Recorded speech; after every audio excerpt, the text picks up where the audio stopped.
June 9, 1913. New York Times. $200,000 fire delays Long Island trains. Pleasure seekers held up 5 hours by factory blaze in Long Island City. 2 sped through flames. Varnish factory, drug house, and paper warehouse were burning and explosions threatened. Confronted by constant peril from combustibles stored in burning manufacturing plants in Long Island City, an army of firemen conducted a 5-hour fight yesterday against flames, which did $200,000 damage. The heaviest losses were sustained by the Columbia Paper Box Company, the Platt and Lanebert Varnish Works, the American Drug Syndicate, and the Keyshan Renovating Company. Their buildings were in the manufacturing center at Borden Avenue, 3rd Street, and Van Alst Avenue. The tracks of the Long Island Railroad skirt 2 sides of the block, and 2 trains ran past the flames before traffic was halted at 8 a.m., not to be resumed until nearly noon. Robert D. Bell of 265 Jarvis Street, a timekeeper for the American Drug Syndicate, which has a 7-story brick plant, traced smoke across 3rd Street to the paper plant shortly after 7 a.m.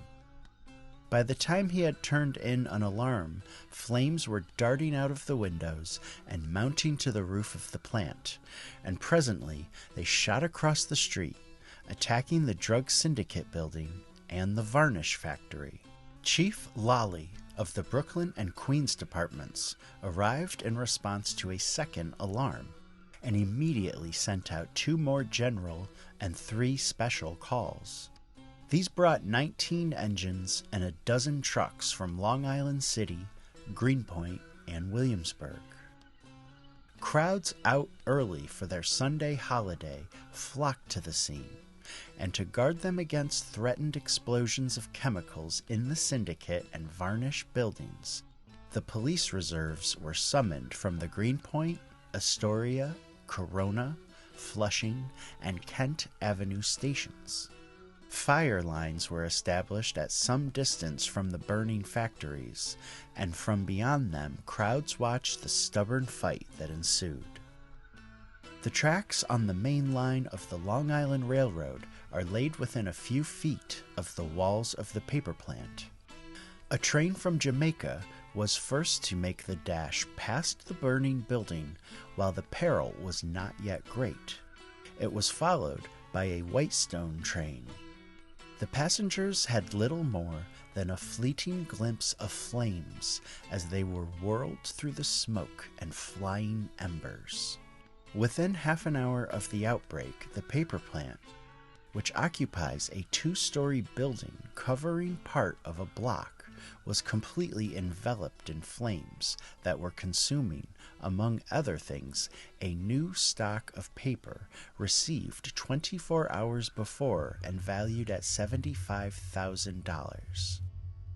2 freight cars on a siding close to the Syndicate building were ignited and communicated the flames to the huge 7-story structure. This is equipped with automatic sprinklers on all floors, and these let loose a flood of water that deluged the interior and confined the fire to the window casings and the 3rd Street walls. Immediately in the rear of the Drug Syndicate building was the factory and storehouse of the Platt and Lambert Varnish Company. The factory was soon ablaze, and here the army of firemen centered their fight. Repeated explosions in small tanks and valves served as warnings to the firemen of what would happen if the flames reached the storehouse, which were thousands of gallons of varnish, and then the warehouse section of the Syndicate building with its vast quantities of chemicals. Chief Lawley and Deputy Chief Mayor directed the fight in person, leading their men into the peril zone, but keeping close track of conditions in order to retreat if possible in time to prevent loss of life.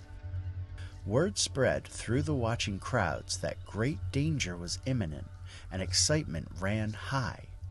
Lines of hose stretched across the railroad tracks parallel to Borden Avenue, held up all trains on that division, as well as on the main line. 2 fireboats entered Newtown Creek and pumped the turgid waters of that stream into the flames.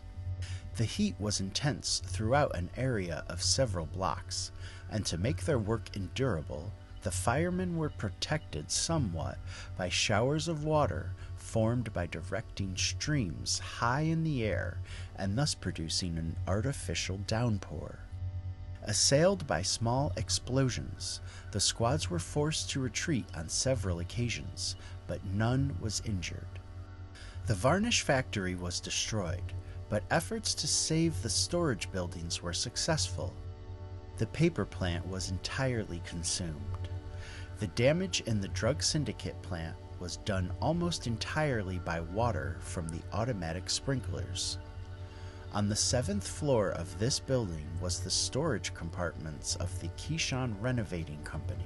Its loss, due to water, is sustained on rugs, tapestries, and other home furnishings. Crowded trains bound for Long Island resorts were held up for several hours. The fire was got under control shortly before noon, but several engines were left on duty to flood the smoldering ruins. Chief Lawley could not discover the cause for the starting of the fire in the paper plant. Crowd hampers firemen.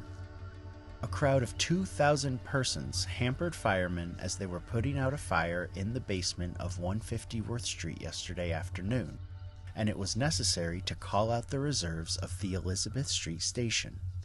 The basement was occupied by J.M. Huber and Company, manufacturers of printing ink, and the blaze was discovered by Patrolman Connors, who turned in an alarm.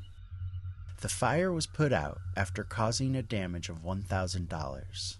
The streetcars in Worth Street, connecting with 2nd Avenue, were tied up for half an hour.